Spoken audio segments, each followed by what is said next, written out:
Alléluia. Bonjour à tous. Soyez bénis dans le Seigneur. Amen. Alors, comment va cette nouvelle année? Vous avez pris des bonnes résolutions? Vous avez fait un planning? Vous êtes donné des directions, des objectifs? Le sujet de ce matin, c'est la vocation. Alléluia.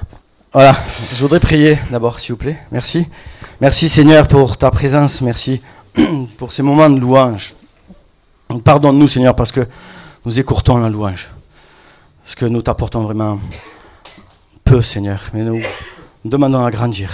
Et nous te prions Seigneur d'être béni encore.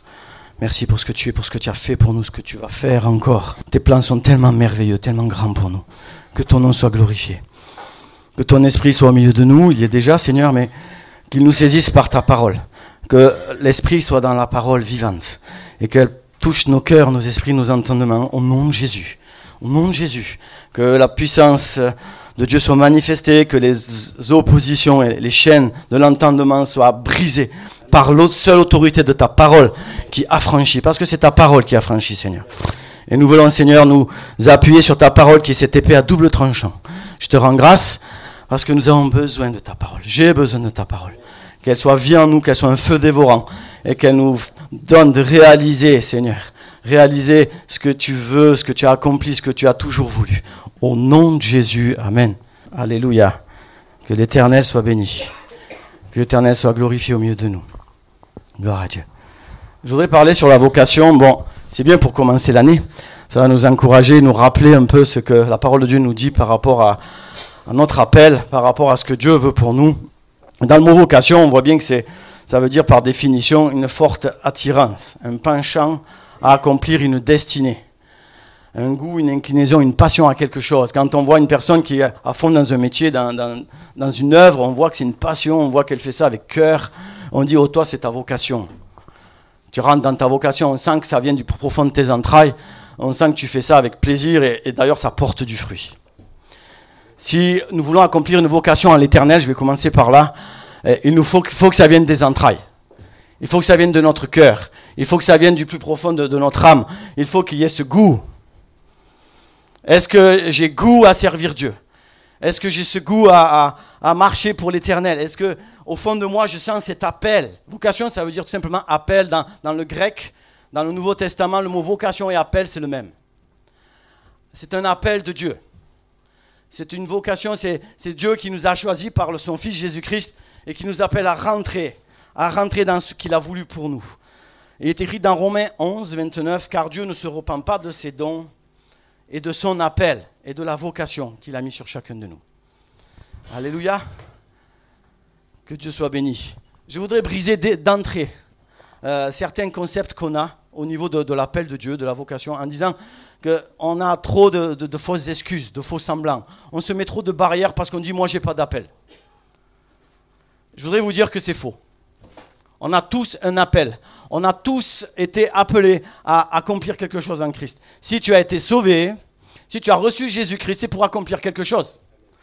Alors je ne voudrais plus entendre, et moi-même, ça fait longtemps que je ne le dis plus, j'ai pas d'appel. J'ai pas été choisi. Je ne sais pas qu'est-ce que je dois faire pour Dieu. Ça, c'est une pensée du monde, c'est la pensée du diable. Parce que dans le monde, quand on veut répondre à un objectif, il faut toujours qu'on soit désigné. Il faut toujours qu'on soit reconnu, qu'on soit élevé. Et au milieu de nous, dans l'église, ce n'est pas de Dieu. Ce n'est pas de Dieu de ce qu'on élève les gens, de ce qu'on leur mette une étiquette sur le front. Ça n'existe pas. Parce que le Saint-Esprit agit au travers de chacun de nous et les fruits de chacun de nous désignent notre appel et notre vocation. C'est simplement les fruits d'un arbre qui désigne sa nature. Alléluia. Si je ne jette pas une graine au sol et parce que je lui mets une étiquette pommier, ça va devenir un pommier. Parce que la graine, elle a le fruit de la pomme, elle devient un pommier. Avec le Seigneur, c'est la même chose. Il y a au travers de chacun de nous des fruits, des membres différents qui ont tous une destinée. On a travaillé ensemble dans l'étude biblique sur le corps de Christ. Et on s'est aperçu, c'est vraiment très riche, la vision du corps de Christ. Et la vision des membres de ce que Dieu a voulu depuis le commencement de la création. Et depuis le commencement de la création, autour de nous, dans tout ce que Dieu a créé, il n'y a rien de semblable, absolument rien. Même un grain de sable n'est pas le même que l'autre. Même un cheveu de ma tête, ce n'est pas le même. Même deux arbres qui portent le même fruit ne sont pas les mêmes. Il n'y a pas une branche qui part dans la même direction, vous avez remarqué? Même un fruit n'a pas la même saveur entre un autre. Tout ce que Dieu a créé n'est jamais identique, ça n'existe pas. Parce que Dieu est un Dieu créateur. Et quand il crée quelque chose qui n'est jamais semblable. Et qui apporte toujours quelque chose de différent. Une saveur différente, une essence différente, une odeur différente. Est-ce que vous êtes d'accord? Alors quand Dieu a créé l'homme à son image, est-ce qu'il les a fait identiques? Est-ce que vous me ressemblez? J'espère pas parce que... Tant mieux. J'ai un frère jumeau, pour ceux qui ne savent pas. Apparemment, quand on ne nous connaît pas, on nous confond. Mais on est tout à fait différents. Et ma femme peut en témoigner. On est vraiment différents. C'est une réalité. Alors je voudrais te dire ce matin, toi qui as été créé, tu ne ressembleras jamais à quelqu'un et tu ne prendras jamais la place de quelqu'un d'autre. Et tu as une place à prendre parce que tu as été créé unique. Il l'a fait pour être un complément avec les autres choses, pour être un ensemble de choses qui correspondent à une vie, à la vie du corps de Christ. Dans l'Église, nous sommes tous différents pour former le corps de Christ. Et nous nous apportons tous quelque chose pour être cette identité qui est Christ, une identité infinie. Alléluia. Gloire à Dieu. Tous ceux qui rentrent dans le plan du salut sont élus pour accomplir le ministère de la réconciliation, de réunir toutes choses en Christ, en faisant connaître au monde le chemin de la vie éternelle et l'héritage réservé aux saints. Annoncer la bonne nouvelle du salut, détruire les œuvres du diable et faire des nations des disciples, c'est-à-dire enseigner, instruire, former. Ça, ce sont les grands points que j'ai notés de l'appel du plan de Dieu pour chacun de nous. Et ça, ce n'est pas réservé à un ministère, c'est pour chacun de nous. Si vous ne le savez pas aujourd'hui, vous en prenez connaissance. Pour chacun de nous, nous avons été élus, choisis, ça veut dire, pour accomplir le ministère de la réconciliation, c'est-à-dire réunir toutes choses en Christ, toutes choses en Dieu. Comment? En faisant connaître le chemin de la vie éternelle et en révélant l'héritage réservé aux saints. Alléluia.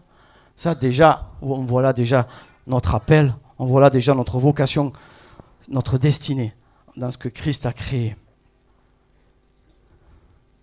Et le plan de Dieu pour l'humanité nous est révélé par l'Église. C'est évident. Si l'humanité a besoin de connaître ce que Dieu veut pour l'humanité, veut pour le monde, si j'ai besoin de connaître les plans d'origine de Dieu, ce que Dieu veut pour moi, je vais le connaître à travers de l'Église. Pourquoi? Parce que l'Église, c'est le corps de Christ.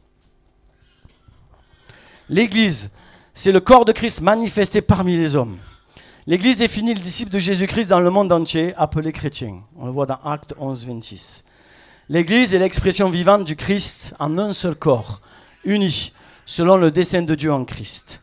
Spirituel par le Saint-Esprit, physique par l'unité des croyants, pour donner au monde le témoignage de l'amour de Dieu par le Christ vivant en nous. C'est parce que Christ vit en moi que Christ se révèle autour de moi. C'est parce que Christ vit dans chacun de nous que le corps de Christ prend forme. S'il n'y a pas Christ dans mon frère, s'il n'y a pas Christ dans ma sœur, il n'y a pas de corps de Christ. Est-ce que j'ai compris ça? Christ se manifeste au travers de nos identités, au travers de nos personnes, de nos temples. On l'a entendu ce matin dans les prières, dans la prophétie, dans ces tabernacles vivants que nous sommes. Christ ne peut être contenu dans une seule personne, dans un seul ministère. C'est pour ça qu'il y a diversité de ministères. Est-ce que j'ai compris ça? Christ ne peut être contenu dans une seule œuvre, dans une seule église locale. Parce que je ne peux pas renfermer Christ dans une église locale. C'est pour ça qu'il y a plusieurs couleurs d'église, qu'il y a plusieurs églises. Parce que Christ se manifeste comme il veut au travers de plusieurs membres. Mais pour former l'église, il faut quand même qu'il y ait des membres unis les uns avec les autres. Pour manifester la puissance du Saint-Esprit. Pour manifester les dons et les fruits du Saint-Esprit. L'église est le moyen de célébrer et de le célébrer, de s'édifier sur le fondement de la parole de Dieu, la colonne de l'appui de la vérité. C'est quand nous nous retrouvons, comme ce matin, que nous pouvons glorifier ensemble le Seigneur. Je peux le faire chez moi tout seul, bien sûr. Mais c'est tout à fait différent quand je viens dans l'unité des frères et sœurs. Parce que le corps de Christ est matérialisé là, au travers de nous, spirituellement. Quand 2 ou 3 sont ensemble en mon nom, je suis au milieu d'eux, Jésus dira. Ça ne veut pas dire que quand tu es tout seul, il n'est pas avec toi. Sinon, ça serait dommage. Il faudrait qu'on soit tout le temps accompagné. Mais non. Mais là, il y a une manifestation plus grande. Pourquoi? Parce que chacun de nous amenons de l'Esprit de Dieu. Chacun de nous amenons de l'amour de Dieu qui est en nous. Et nous le partageons dans cette communion spirituellement. Au travers de quoi? Des célébrations, de la louange et l'adoration. Au travers des partages que nous pouvons nous donner les uns les autres. Nous édifier les uns les autres. Et ça, c'est notre vocation, de nous édifier, de célébrer le Seigneur. L'Église est la gloire de la sagesse infiniment variée de Dieu, manifestée par les croyants en puissance et en force par les fruits et les dons du Saint-Esprit. Comment la sagesse infiniment variée de Dieu, et c'est écrit, je ne l'invente pas, Ephésiens 3, 10, 11, 21, comment la sagesse infiniment variée de Dieu peut-elle être manifestée si chacun reste à la maison? Elle est manifestée au travers de l'Église, c'est la parole de Dieu qui le dit, au travers de l'unité des saints. Parce qu'au travers de l'unité des saints, qu'est-ce qui se passe? Il y a la manifestation de la sagesse infiniment variée de Dieu. Il y a les dons spirituels qui se manifestent. Il y a les ministères qui exercent. Il y a des paroles de connaissance. Il y a des onctions de guérison. Il y a tout ce que Dieu a voulu au travers du corps de Christ manifester. Christ au milieu de nous. Quand Christ était parmi nous, était parmi les siens avec les disciples, il manifestait à lui tout seul la puissance de l'Église. Il enseignait avec sagesse et révélation. Il avait l'autorité sur les puissances et les éléments. Il manifestait les miracles et les prodiges. Lui tout seul. Il était l'Église incarnée. Il était le corps de Christ. Il était là parce qu'il était présent. Et quand il a dit « Je m'en irai, mais je serai toujours avec vous jusqu'à la fin du monde », il parlait de l'Église. Il parlait aussi pour chacun de nous. Mais il disait « Je serai comme j'ai été au milieu de vous au travers du corps de Christ qui est l'Église ». Il y a une notion importante de l'Église. Ce n'est pas pour nous renfermer sur nous-mêmes. Quand je parle de l'Église, c'est toutes les communautés où Christ doit se révéler d'une manière puissante et d'une manière réelle. Alors, si nous avons été appelés ici à former un corps, un membre du corps de Christ, une église aussi locale mais à part entière, c'est parce que nous avons quelque chose à faire. Et mes frères voisins, mes églises voisines, elles ont aussi quelque chose à faire. Et je les bénis pour ça, pour ce qu'elles font. Et nous travaillons tous ensemble dans la vision, dans cette vocation dans laquelle Dieu nous a appelés. Cette vocation, nous voulons la voir dans des grandes lignes. Être un disciple de Jésus-Christ. Exprimer la vie de Jésus au travers de chacun de nous. Le célébrer et de nous édifier ensemble. C'est ainsi que la vocation de l'Église, de manifester la sagesse de Dieu et de faire connaître les dimensions invisibles de Christ au travers de chacun de nous, dans toutes ces dimensions. Et c'est ainsi que notre appel prend place dans l'Église, dans le corps que nous formons. Notre vocation qui s'accomplit, qui accomplit notre destinée. Voilà. Nous avons été appelés pour une destinée, être en Christ. Notre destinée s'accomplit au travers de notre vocation. Parce que mon appel me fait rentrer dans ma destinée. Tu veux rentrer dans ta destinée? Alors rentre dans ton appel. Tu dis que tu ne sais pas quel est ton appel? Tu te dis, mais quel est mon appel? Nous venons de le voir. Être un disciple, célébrer la gloire du Seigneur. Être la lumière du monde, apporter la connaissance de la vérité. Former un corps, manifester de l'amour. Tout ce que Dieu nous demande d'être un témoin. Donc célébrer la louange de sa gloire. Être saint, c'est-à-dire mis à part et irrépréhensible, selon la parole de Dieu. S'édifier, s'exhorter, selon ce que Dieu a pour nous. Par la parole de Dieu, avec des identités différentes, avec des manières de comprendre différentes. C'est obligé. C'est ce qui fait de la richesse, de la sagesse de l'Église. Vous avez compris ça? C'est que je ne comprends pas les choses de la même manière que vous. Et c'est grâce à ça qu'on se complète. C'est grâce à ça que notre intelligence peut s'éclairer. C'est grâce à nos différences de compréhension, toujours basées sur la parole de Dieu, bien sûr. Avec des interprétations, c'est comme la Bible. Moi, souvent, de me poser la question, moi au début, je me posais aussi la question, comment on peut avoir autant de traductions de la Bible? Au début, je disais, c'est pas normal, ça veut dire que chacun dit ce qu'il veut. Non. Peut-on contenir la sagesse de Dieu dans des mots? Peut-on enfermer toute la sagesse de Dieu dans un seul livre? Dans une seule traduction, mot pour mot? C'est impossible. Dieu est infiniment grand, il est éternel. Je ne peux pas contenir Dieu dans un seul livre. Donc il est normal qu'il y ait des manières différentes d'interpréter, mais toujours dans la même lignée, dans le même but, toujours dans la même direction, bien entendu. La direction, c'est « Tu aimeras ton Dieu seul et ton prochain ». Alléluia. Toujours dans l'amour, dans l'édification. Nous avons été appelés à être une habitation de Dieu. Et oui, puisque je suis appelé à être saint et irrépréhensible, c'est pour que Dieu vienne habiter en moi. Est-ce que je veux que Dieu vienne habiter en moi? Mais que tu le veuilles ou non, si tu as choisi de servir Jésus-Christ et tu as donné ton cœur à lui, il est dit que tu es une habitation de Dieu. Et à partir de là, parce que tu es une habitation de Dieu, Dieu veut habiter en toi, Dieu veut vivre en toi. Il veut prendre toute sa place. Nous sommes appelés aussi à saisir les richesses inépuisables de notre héritage. Ces richesses inépuisables de notre héritage que Dieu a pour nous, nous en prendrons possession comment? Simplement parce que Dieu va grandir en moi et simplement parce que je vais rentrer dans la connaissance de ce que Dieu veut pour moi et de mon appel, de ma destinée. Cet appel que Dieu veut que je sois un enfant de Dieu, tout simplement. Cet appel que Dieu veut que je sois son fils, sa fille. Et Dieu créa l'homme à son image. Alléluia. La vocation de Dieu pour toi, c'est que tu sois à son image. Point. Dans le commencement de la création, Dieu définit déjà notre vocation. Dieu veut que tu sois à son image.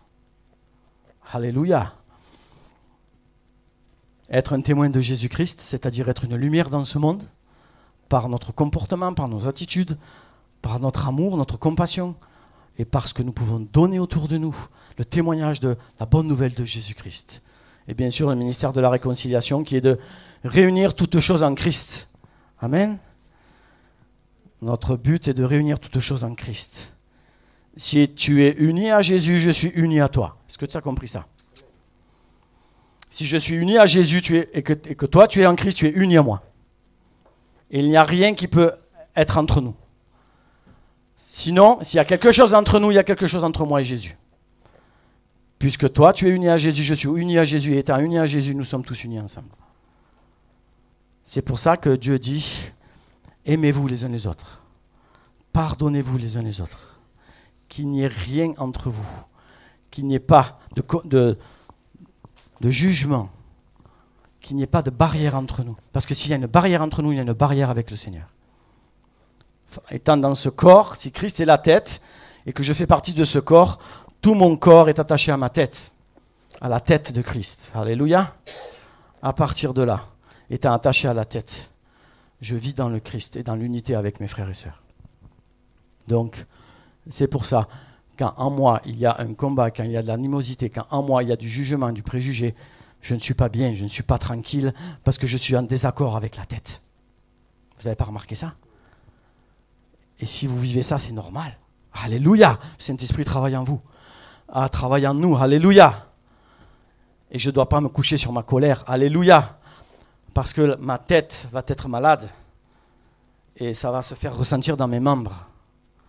Et la conséquence du péché, ça se manifeste souvent dans le corps. Parce que Dieu nous parle comme ça. Il se révèle à nous.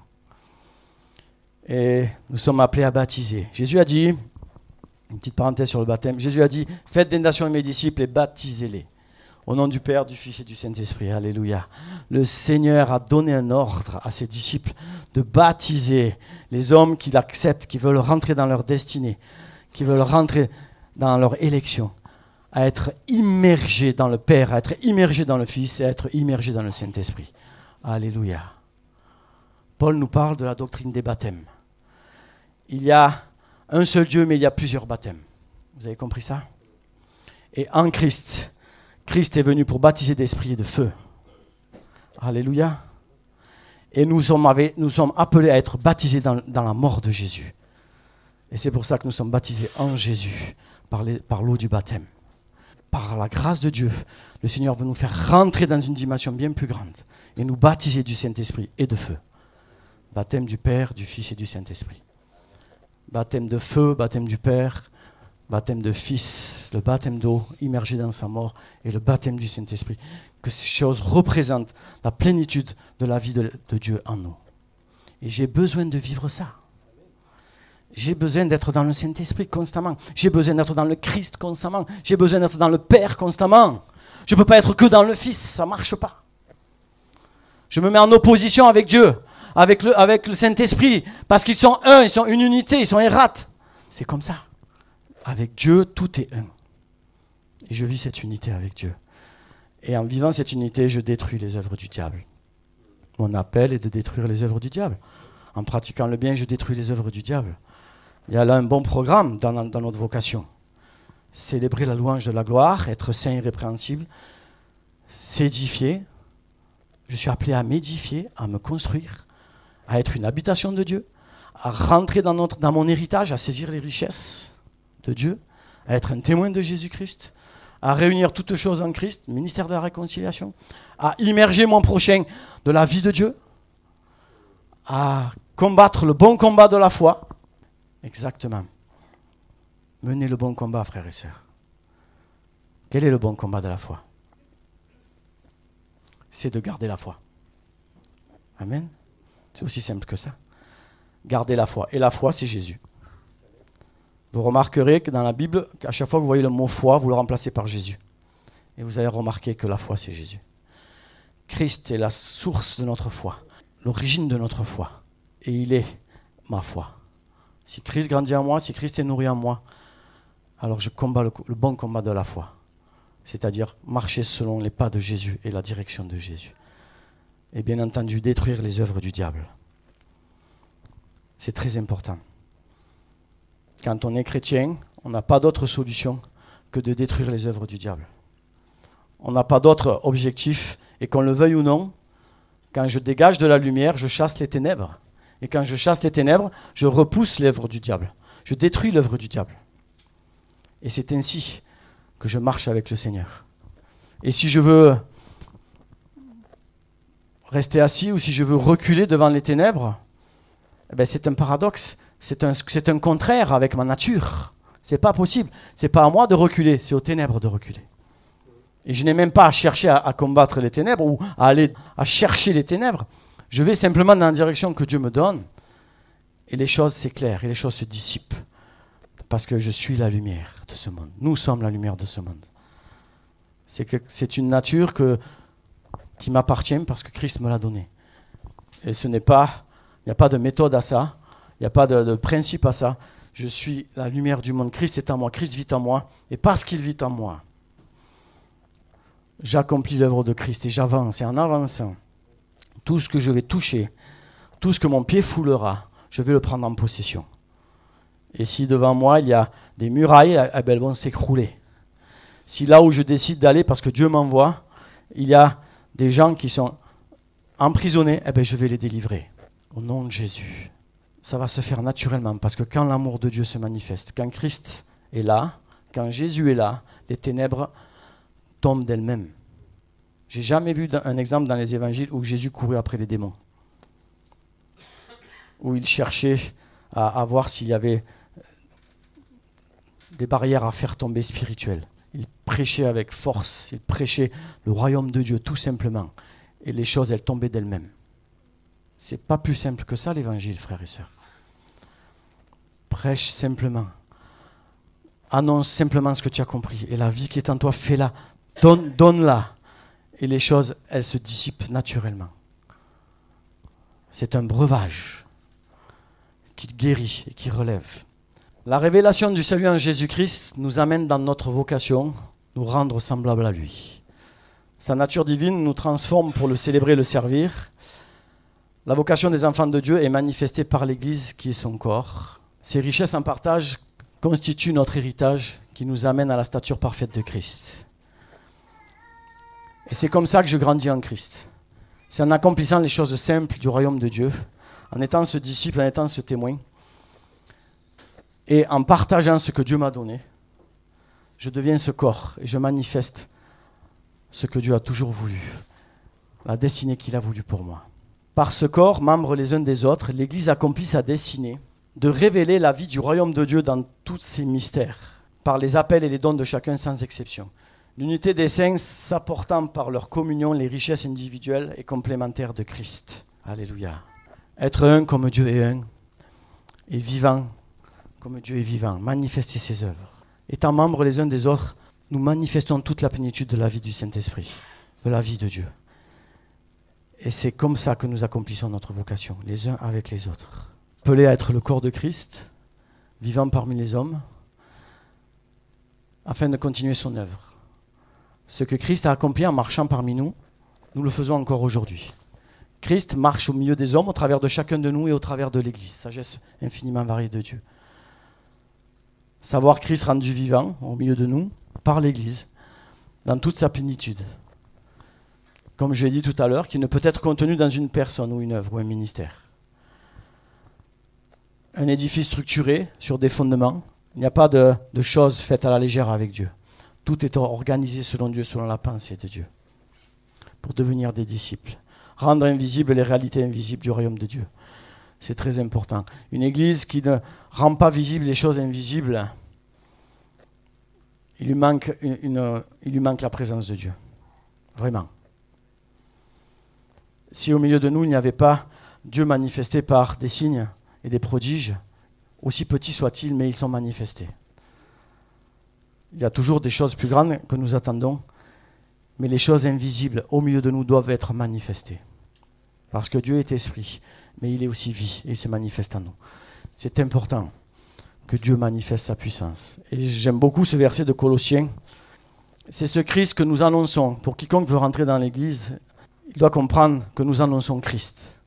C'est pour cela que nous avertissons chaque homme sans distinction et que nous enseignons à chacun la sagesse parfaite. Notre but est de placer tout homme en présence de Dieu et d'amener les chrétiens à leur pleine maturité spirituelle par une communion vivante avec le Christ. C'est un verset magnifique, il traduit en français courant. Amener tout homme dans la présence de Dieu, dans la communion vivante avec le Christ. C'est exactement ça, on a compris ça. Quand je décide de faire partie du corps de Christ, de faire partie de l'Église, c'est parce que je décide d'être en communion avec le Christ. Je décide de rentrer en présence de Dieu. C'est pour ça que Dieu dira, ma maison est une maison de prière. Le temple que je forme, le temple que vous formez l'un avec l'autre, c'est le temple saint de Dieu. Vous rentrez dans la présence de Dieu, je rentre dans la présence de Dieu. Pour grandir en maturité, dans une pleine maturité spirituelle. Alléluia. C'est parce que ce contact que j'ai avec Dieu me donne de grandir. Et c'est excellent. C'est ce Christ que nous annonçons. C'est pour cela que nous avertissions chaque homme, sans distinction, et que nous enseignons à chacun les sagesses parfaites, la parole de Dieu vivante. Notre but, c'est de placer tout homme en présence de Dieu. Quand nous appelons les gens à la foi, nous les appelons à rentrer dans la présence de Dieu. Et c'est quelque chose quand même d'extraordinaire. Quand nous parlons de Jésus à quelqu'un qui ne connaît pas Dieu, nous l'invitons à rentrer dans la présence de Dieu, à se présenter devant Dieu. Alléluia, par le sang de Jésus. Voilà la base de l'évangélisation. Amen. Nous avons donc des fonctions différentes. Et je voudrais insister sur ce point. L'identique n'existe pas. Absolument rien de semblable en tout point. Nos différences constituent l'identité de Christ, sans lesquelles la révélation des mystères cachés ne pourrait être révélée. Rien ne peut renfermer la grandeur de Dieu jusqu'à créer continuellement des choses différentes et non semblables. Alors mon frère, ma sœur, c'est très important. Ton identité propre, ce que Dieu a fait de toi, où il t'a placé, l'éducation que tu as eue, le chemin par lequel tu es passé, les souffrances, les épreuves ou les joies, elles t'ont été données par Dieu, voulues par Dieu afin de faire de toi une pierre vivante particulière et différente, pour que tu puisses apporter dans ce corps de Christ ce que tu as vécu, ce que tu es, parce que le corps de Christ en a besoin. De même que toute la création et les éléments les uns dans les autres forment la terre et ce qu'elle renferme. Dieu veut la même chose pour son corps, sur cette même base. Alors ne cherche pas à te donner des fausses excuses. Ne cherche pas à te dire, moi, je ne suis pas prêt, ou j'ai besoin encore de ci, de là, ou j'ai pas eu d'appel, ou je ne sais pas pourquoi je suis là. Simplement parce que tu es là, tu as une fonction, un rôle, simplement parce que tu es simplement ce que tu es. C'est ce que Dieu a voulu. Dieu ne crée pas des choses inutiles. Je répète. Dieu ne fait jamais des choses en vain. Il est Dieu. Ce n'est pas un homme. Et à cause de ça, tous ensemble, nous sommes appelés à construire. Les différences amènent des fonctions variées pour l'unité commune, le perfectionnement et l'édification du corps de Christ, afin qu'il n'y ait pas de division. Chaque membre est unique et complémentaire les uns des autres, et complémentaires les uns avec les autres. Chaque membre est unique afin qu'il n'y ait pas de division. À partir de là, j'ai tout compris. Alléluia. Pas beau ça? J'ai tout compris. Puisque je suis unique, je n'ai pas à m'opposer à qui que ce soit. Puisque je suis différent et je ne peux ressembler à personne et personne ne peut me ressembler. Pourquoi il y aurait une division? Avec qui? Avec quoi? Je dois accomplir ce que je suis, point. Voilà ma vocation. Alors, si tu te poses encore la question, quel est mon appel? Quelle est ma vocation? Aujourd'hui, le Seigneur voudrait te dire, fais ce que tu as à faire pour être une lumière. Fais ce que tu as à faire pour me célébrer et m'adorer, tout simplement. Voilà ta vocation. Est-ce que Dieu a besoin de l'un d'entre nous pour accomplir sa puissance et sa volonté? Est-ce que Dieu a créé l'homme? Après, il a dit à l'homme, maintenant, crée les animaux. Maintenant, vas-y, fais les mers et les fonds des mers. Mets en place les astres. Non! C'est Dieu qui a fait tout ça. C'est Dieu seul, souverain. Dieu est Dieu. Il n'a pas de subordonné. Il n'a pas besoin de se subordonner. Il n'a pas besoin de se faire remplacer par quelqu'un. Il est omniprésent. Il est tout puissant. Alléluia. Est-ce qu'un arbre commande un autre arbre? Ou est-ce qu'une pierre a l'autorité sur une autre pierre? Et même un animal, même si par sa force il s'impose, mais est-ce qu'il a le pouvoir de commander? Non. Même dans la création, ça n'existe pas. Parce que Dieu seul gouverne. Dieu seul est souverain. Et dans l'Église, c'est pareil. C'est le Saint-Esprit qui donne à qui il veut. C'est le Saint-Esprit qui dirige comme il veut. Bien sûr qu'il établit des fondements. Bien sûr qu'il donne des charges différentes à chacun. Mais ces charges sont pour l'édification et la complémentarité du corps de Christ. Est-ce que j'ai compris ça? C'est pour ça que Paul dira que le plus petit soit le plus grand au milieu de vous. Parce qu'il n'y a pas de différence. Ce que moi je peux apporter dans mon appel, la sœur qu'on ne voit jamais, elle apporte autre chose dans ce que Dieu lui demande. Et ainsi j'accomplis l'œuvre de Dieu. Alors, dans cette vision des choses, de notre vocation, faisons simplement. Tu es un serviteur de Dieu. Tu as reçu quelque chose de la part du Seigneur, qui que tu sois. Ne te pose plus la question, j'ai pas de vision, on m'a pas mis d'appel sur moi, on m'a pas désigné, on m'a pas donné une charge. Non. Il y a longtemps que j'ai compris ça. Et c'est pour ça que je peux servir le Seigneur avec la liberté que Dieu me donne. Dans n'importe quel lieu que je sois, c'est Dieu que je sers. Amen. C'est Dieu que je sers. Dans le respect, dans la soumission des choses mises en place, bien sûr. Là où je vais, là où je suis. Mais c'est Dieu que je sers. Je n'ai pas besoin qu'on me reconnaisse. Je n'ai pas besoin d'être élevé par les hommes. Qu'importe, ce sont les fruits qui vont parler d'eux-mêmes. Alléluia. Les fruits que Dieu me donne, que je peux donner autour de moi. Et à partir de là, les choses se mettent en place. Et les structures se mettent en place aussi. Parce qu'il y a aussi une structure dans l'Église. Et c'est très important. Amen. Que Dieu soit béni. On va finir par la prière. Alléluia. Tu es vivant, Seigneur, au milieu de nous. Et nous te bénissons pour ce que tu veux accomplir, ce que tu as accompli au milieu de nous et ce que tu es en train de faire. Il est difficile pour nous, avec notre intelligence, de comprendre tout le plan divin de la création, tout ce que tu veux faire de nous au travers de chacun de nous. Et nous voulons nous abandonner à toi, Seigneur. Moi le premier. Et te servir comme tu le veux. Respecter ta parole, marcher selon tes commandements, marcher selon tes fondements, Seigneur, et être cet instrument au travers de Christ, un instrument pour mon frère, pour ma sœur, pour l'humanité entière. Je te bénis, Seigneur, pour ton œuvre. Je te bénis pour ta parole. Que ton onction soit sur nous encore et qu'elle nous conduise. Que nos regards soient fixés avant tout sur toi, Seigneur. C'est toi que nous voulons célébrer. Tu nous as appelés à te célébrer. Tu nous as appelés à t'honorer, à t'adorer. Nous voulons t'adorer toi seul, Seigneur. Et être à tes pieds journellement. Et faire ce que tu mets devant nous chaque jour, Seigneur. Simplement. Et merci, Seigneur, pour les œuvres que tu as préparées d'avance. Parce qu'elles viennent de toi.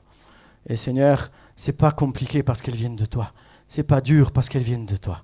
Je te bénis pour cela. Je te bénis, Seigneur, pour l'appel que tu as mis sur chacun de mes frères et sœurs, pour la vocation que tu as donnée. Seigneur, cette vocation qui nous complète les uns les autres. Seigneur, dans la simplicité et l'amour. Bénis, Seigneur, ton peuple. Bénis tes enfants en particulier. Et que dans cette année, Seigneur, encore, nous renouvelons nos vœux avec toi. Seigneur, nous voulons renouveler nos vœux avec toi. Et faire ce que tu mettras devant nous, Seigneur, simplement. Qu'à toi soit la gloire et la louange. Au nom de Jésus. Amen.